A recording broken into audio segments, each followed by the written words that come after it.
¿Qué tal? Buenos días.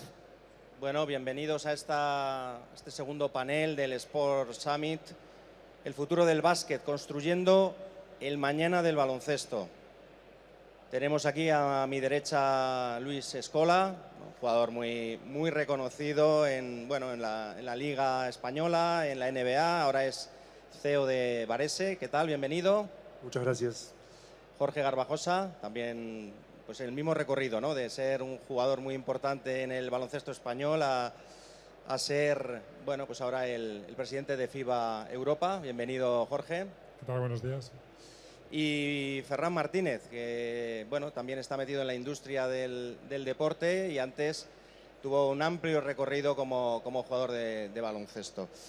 Bueno, yo creo que los tres explican muy bien lo que significa haber estado en los dos lados del baloncesto. Primero en la parte del juego, donde seguramente no tendría muchas preocupaciones, solo intentar ganar cada partido, conseguir títulos. Y ahora pues están metidos de lleno en el mundo de la industria. Por ejemplo, Luis Escola, que está, bueno, es el CEO, compró un club de baloncesto en Italia y ahora se dedica a llevar las riendas de un club, ¿no? Con la dificultad que eso conlleva. Cuéntanos un poco tu experiencia. Sí, ahora después de haber dejado de jugar, inicialmente estuve experimentando con alguna que otra cosa, pero rápidamente me di cuenta que lo que tenía ganas era de poder encontrar una manera de seguir impactando el juego y me gustaba la gestión, entonces quería estar involucrado en el deporte, en el básquet, pero desde otro lugar, desde la parte más administrativa, más de gestión, y busqué un proyecto que se adapte a eso que buscaba, así que ahí estoy y la verdad que estoy contento. Jorge Garbajosa, bueno, has tenido mucho recorrido y ahora estás en, bueno, pues un alto directivo de FIBA Europa. No sé si el dolor de cabeza aumenta a medida que vas siendo un directivo de más nivel, ¿no? Bueno, lo decías tú al principio, cuando eres jugador tienes una enorme preocupación, pero solo una, que es intentar ganar, prepararte para ganar el siguiente partido e intentar ganarlo. Cuando estás en un puesto directivo, las preocupaciones, o mejor dicho, los retos, los objetivos se multiplican, ¿no? Sobre todo hay algo que es una responsabilidad muy grande, y es cuando te paras a pensar por un momento cada decisión que toma tu organización o tu buró o tu ejecutiva, a cuánta gente impacta. Y eso es lo que más a veces pesa sobre los hombros, ¿no? Tienes la sensación de vivir siempre con una manta corta, porque probablemente, y me lo invento, lo que beneficia al deportista perjudica al club o al árbitro, al entrenador. No me toméis en cuenta a quién puede perjudicar, pero sí es verdad que la responsabilidad va creciendo y lo mejor para poder sobrellevarla es rodearte de los mejores. Y acabamos con Ferran Martínez, que bueno, ha estado también trabajando muy de cerca con profesionales del mundo del deporte y tienes una visión, seguramente con la ayuda de que tú habías vivido, habías hecho ese paso y sobre todo cuando uno acaba su carrera, ¿no? Lo difícil que es, bueno, pues encajar porque vivís mucho en el día a día. Y un día, por desgracia, la carrera de los deportistas no es muy larga. Entonces, bueno, tú eso lo entiendes bien.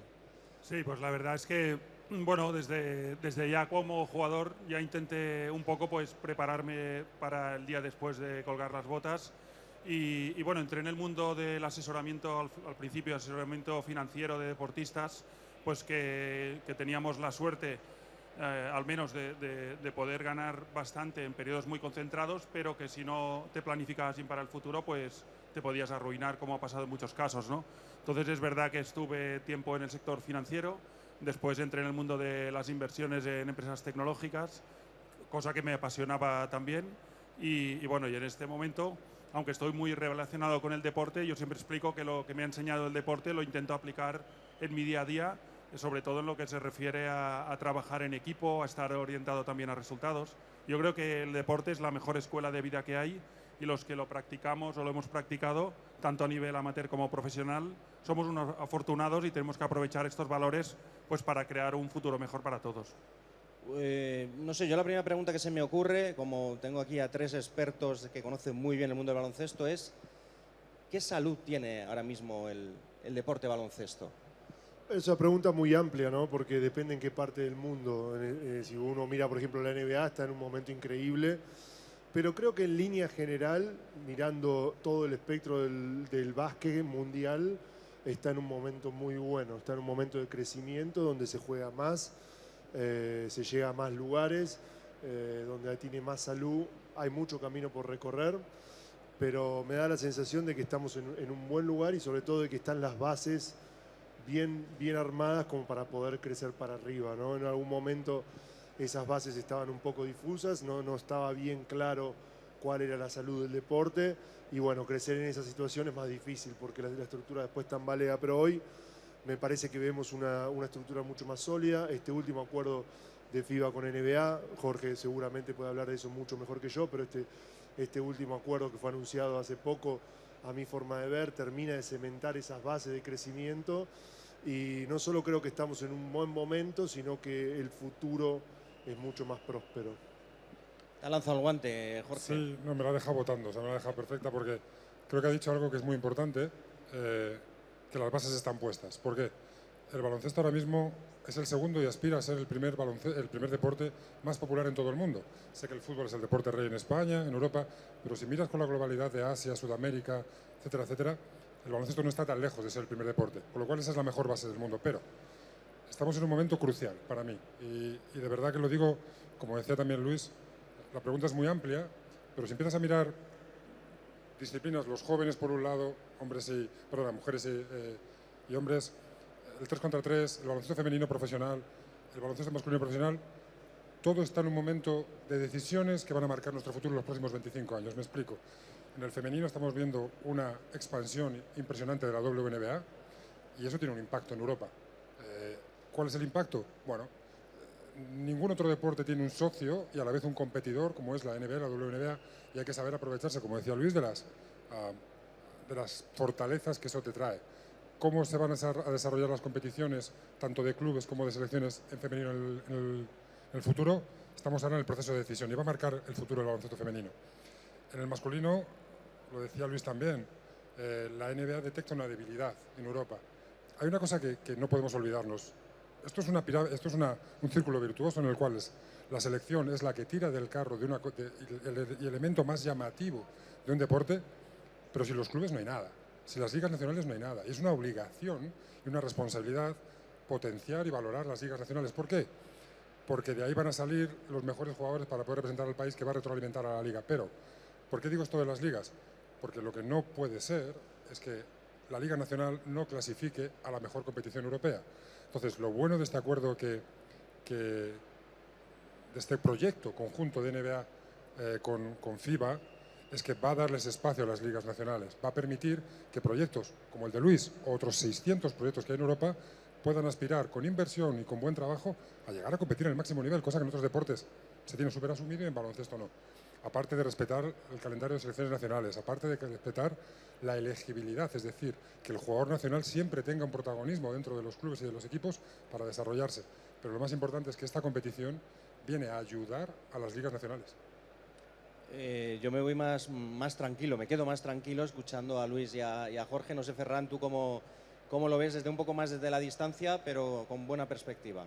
Bueno, pues que yo tengo muchas ganas de que se llegue a un acuerdo y tengo muchas ganas de ver la potencia de este tipo de acuerdo, ¿no? Porque al final, como decía Jorge, el básquet pues son muchas competiciones, son clubes, son federaciones, son ligas profesionales.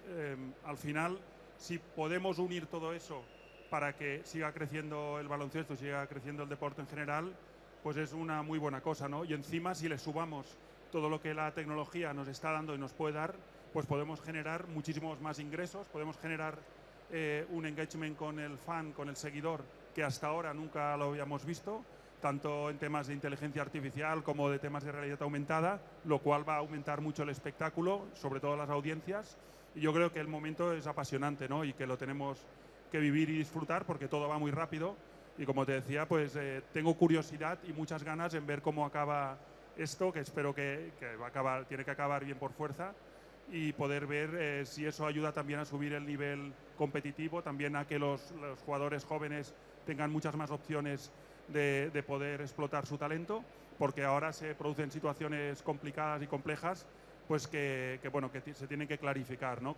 Sobre todo con los jugadores jóvenes que no tienen esa entrada, y ahí seguramente le lanzo yo otra vez la pelota a Jorge y a Luis, que nos pudiera hablar a lo que me refiero. Veo que lo de estar sentado en medio no era por casualidad.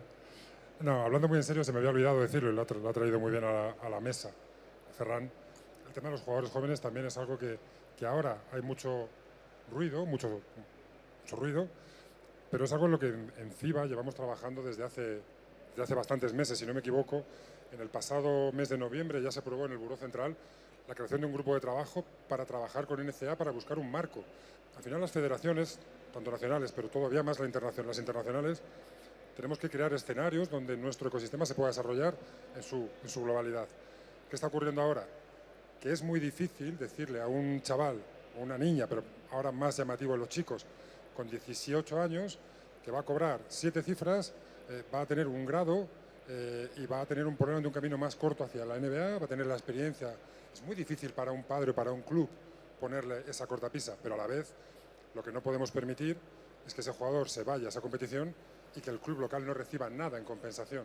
Entonces, hay dos cosas. Uno, esto no es más un programa educativo, esto ya es una competición nueva que compite en el mercado. Oye, que el mercado es libre, pero no es un programa educativo más.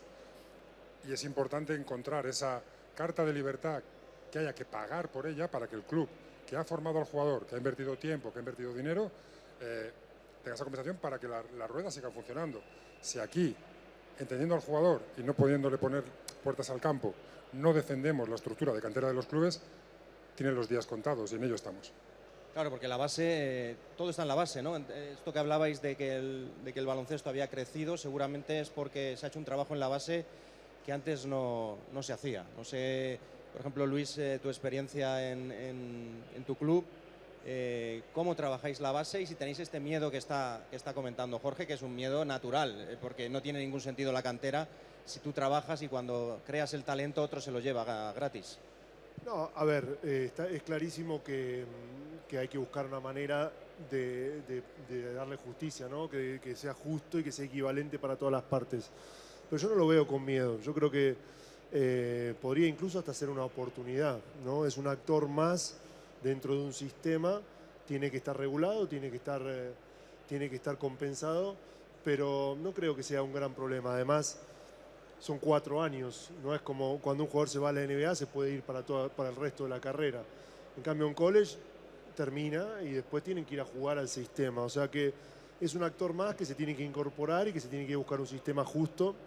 Me parece que el desarrollo de jugadores es quizás la parte que más creció el básquet en el último tiempo y es la clave del futuro. Nosotros invertimos muchísimo en todo lo que es el desarrollo del sector juvenil y creemos que está la clave ahí. Obviamente, si uno invierte una cantidad de dinero y ese jugador se va, es un problema. Pero creemos que el sistema eventualmente se va a regular para que siempre desarrollar jugadores sea una buena oportunidad, tanto para el jugador como para el club, como para la liga de destino. Me parece que todo está apuntado para ahí, que la motivación es esa y que tarde o temprano esto va a seguir así, no va a haber problema. Ahora, con un actor nuevo que entra tan fuerte, un poco que desajusta todo, pero enseguida se ajustará y continuará esa lógica. Eso es importante también, si me permites, porque claro, lo vemos desde el punto de vista, como decía Luis, del campeonato italiano, que es un campeonato potente, o el campeonato español, probablemente la mejor liga al margen de la NBA. Pero hay otros países que tienen serias dificultades y como FIBA Europa lo reconoces cada día en tu trabajo, que tienen serias dificultades para tener las condiciones para que un chico se desarrolle. Entrenadores, canchas, preparadores físicos, alimentación, etc. Entonces, algunas federaciones, no todas, lo ven como una oportunidad. Lo ven como una oportunidad, que lo decía Luis, para que el jugador vaya allí, se desarrolle con las mejores condiciones posibles y vuelva, convertido en un jugador, a defender su campeonato nacional u otro y su selección nacional. O sea que muchas veces la visión de un deporte muy potente como es el español nos impide ver la globalidad de cómo está afectando esta situación a todo el baloncesto en Europa. Si hiciéramos aquí una encuesta y preguntáramos que cuál es el campeonato a nivel mundial que es un poco un ejemplo, yo creo que la mayoría hablarían de la NBA. ¿Es la NBA el camino a seguir en el este futuro del baloncesto del que estamos aquí hablando? Bueno, si hablamos a nivel de espectáculo, notoriedad y sobre todo modelo, digamos, sostenible de negocio, yo creo que todos estaríamos de acuerdo que es lo que la gente joven más le atrae, ¿no? Eso no quiere decir que sea el modelo perfecto, porque al final cuando hablamos de deporte americano o hablamos de deporte europeo son enfoques totalmente diferentes, ¿no? Y está claro que si preguntas también a la gente si ven muchos partidos de la NBA, te dirán que ven sobre todo muchos highlights y sobre todo ven las mejores jugadas o ven resúmenes de estos partidos. Aquí en Europa no se ven partidos enteros, aunque hay mucha gente que son aficionados y sí que se ven toda la competición, ¿no? Entonces, yo creo que por eso decía que quiero ver el impacto que va a tener este acuerdo entre la NBA y la FIBA y cómo va a producir los cambios dentro de nuestra competición y sobre todo a nivel global cómo se va a generar todo esto. Pero bueno, está claro que ellos, lo que es a nivel de sostenibilidad, van muy avanzados respecto a nosotros y lo que no puede ser es que tanto las competiciones de aquí como los propios clubes de aquí pues sean pozos de déficit y no haya manera de equilibrar los presupuestos o hacer sostenible cualquier club. Yo sé que es muy complicado, pero tendríamos que intentar apuntar hacia eso, ¿no? Y a partir de ahí, a poner unas buenas bases, crear un modelo de competición potente y sobre todo nunca minusvalorar o poner en riesgo las pequeñas competiciones o competiciones locales que tienen que también sobrevivir con esto, porque como hablábamos, sin esa base de clubes, sin esa base de jugadores jóvenes, no hay nada que hacer, ¿no? Y en eso no podemos caer en el error de solo pensar en lo que es la NBA o la gran foto y no preocuparnos también por que estos clubes sean sostenibles y puedan también generar jugadores y sobre todo que no generen grandes deudas o se arruinen o acaben desapareciendo. Mira, si me permites 3 cosas súper rápidas, al hilo de lo que ha hecho Ferran. Cuando una competición es capaz de generar 10.000 millones de dólares en derechos de televisión, a mí me merece un respeto increíble. 2, a base de repetir las cosas no tienen por qué ser verdad. La gente dice que es que la competición NBA es una liga cerrada y no es cierto. Probablemente es cerrada en cuanto que no hay ascensos y descensos, sí, pero es que su modelo es otro. Pero probablemente es la competición más abierta en el mundo. Lo estamos viendo, una final de NBA entre Oklahoma e Indiana no pasa en ninguna otra competición del mundo. ¿Por qué? Porque tienes un salary cap serio y segundo, un draft que te permite que en 2 años un equipo perdedor se convierta en un finalista de la competición. Eso en Europa no pasa, o no pasa casi nunca, o habitualmente. 3, y acabo, lo importante del proyecto este es que NBA son muy inteligentes. Y ellos dicen, vale, nosotros llegamos a Europa con FIBA. ¿FIBA qué necesita? ¿Nosotros qué necesitamos? Que haya plazas de meritocracia, que haya plazas de ascensos y descensos, tanto de las ligas nacionales como de la segunda competición, la Basketball Champions League. Y ellos entienden que su modelo es uno y que el modelo europeo es otro. Entonces, para mí, este híbrido entre el modelo americano, adaptándose a la mentalidad europea, a mí me ilusiona mucho.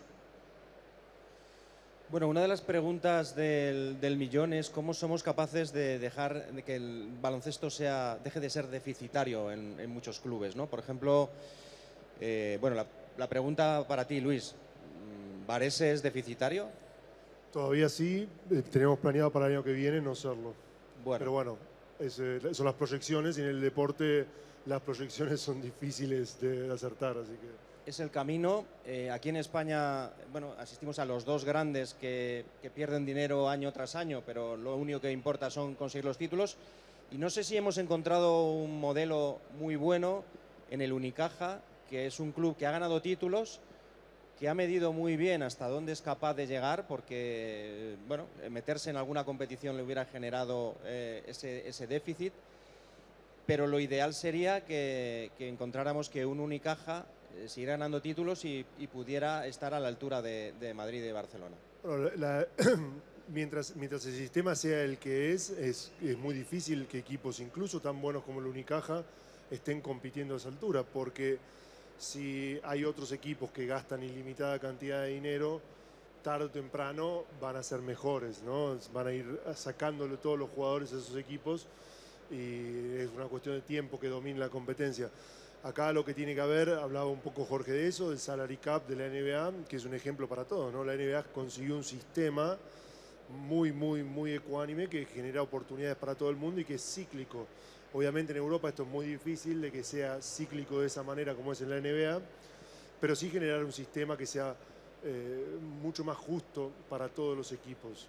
Y de esa manera, eso se consigue solamente con un salary cap. Es difícil que los clubes se autolimiten, porque tenemos realidades muy diferentes. Tenemos equipos que están llevados por el equipo de fútbol, o equipos que están empujados por los gobiernos, o equipos que están empujados por alguna personalidad que tiene mucho dinero. Es decir, hay diferentes maneras de gestionar los clubes en Europa, y eso genera diferentes formas de gastar el dinero y genera esta disparidad que vemos todo el tiempo. Entonces, si eso se limita desde arriba y se genera un producto más ecuánime para todos, va a generar varias cosas. Primero, posibilidades a todos los equipos de pelear en igualdad de condiciones, y la segunda cosa, sostenibilidad, que es un problema grande en el básquet europeo. ¿Tú, Ferran, cómo lo ves? Bueno, como decía Luis, es verdad que hay diferentes tipos de clubes. Yo, desde mi experiencia personal, aunque hace mucho tiempo que ya no juego y soy un poco un dinosaurio del básquet, pues claro, he vivido situaciones como la del Barça, en el cual tienes un club de fútbol detrás, que es el que va enchufando todo el dinero, y siempre hay pérdidas, pero siempre tienes un músculo financiero pues que te permite fichar lo mejor, con presupuestos muy altos. O otros ejemplos como el Juventud de Badalona, donde también he estado, pues que basan todo su modelo, digamos, en intentar hacer crecer y crear los mejores jugadores posibles, porque saben que la única manera de ser sostenibles es pudiendo vender estos jugadores a clubes más grandes, que es lo que siempre ocurre. Para ellos es imposible poderlos mantener, pero ya lo asumen como una manera de generar cantera.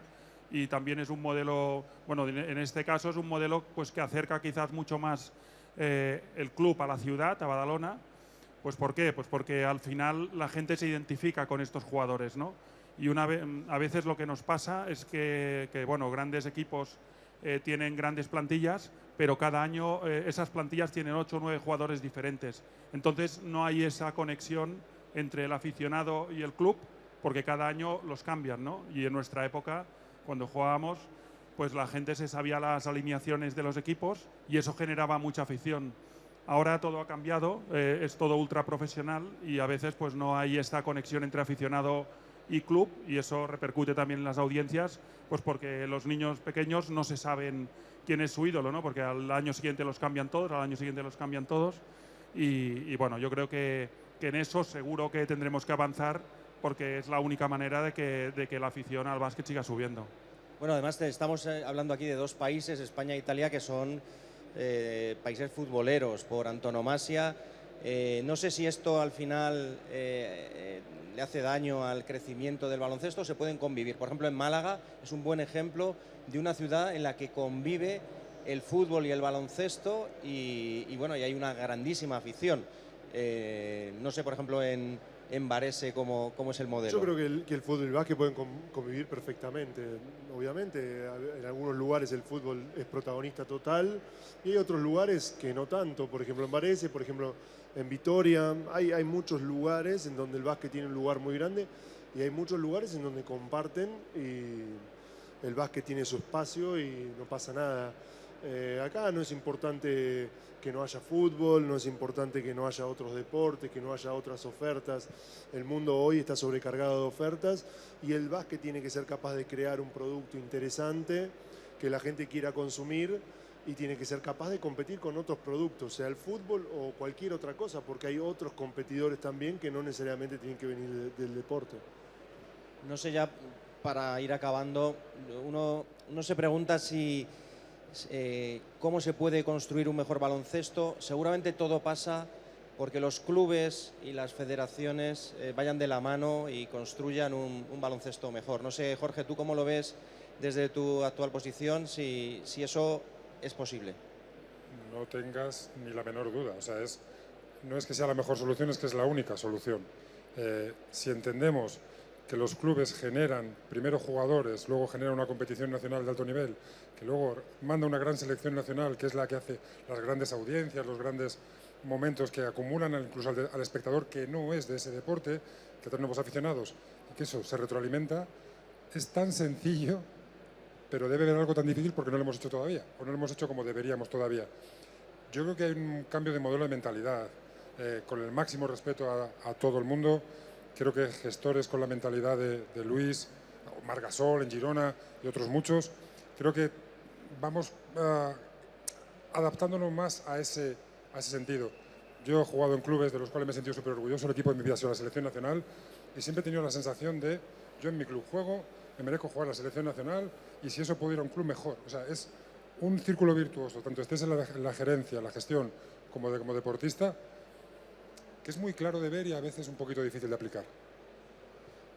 Bueno, yo muy rápidamente, yo creo que el básquet se reinventa continuamente y además hay nuevas modalidades como el 3 contra 3 y muchas otras que hace que se pueda popularizar más, incluso el básquet urbano, y yo creo que todo esto va a ayudar a seguir este crecimiento, y eso es lo bueno del básquet, ¿no? Que continuamente intentamos mejorar las normas, intentamos hacer nuevas cosas, y eso mantiene muy viva la llama de que siga creciendo.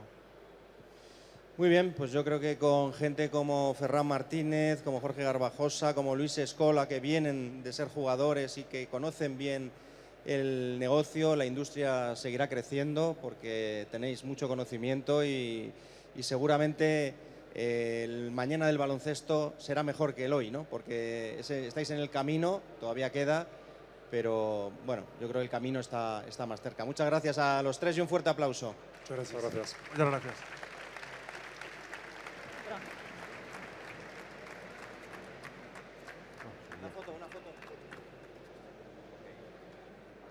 Muchísimas gracias.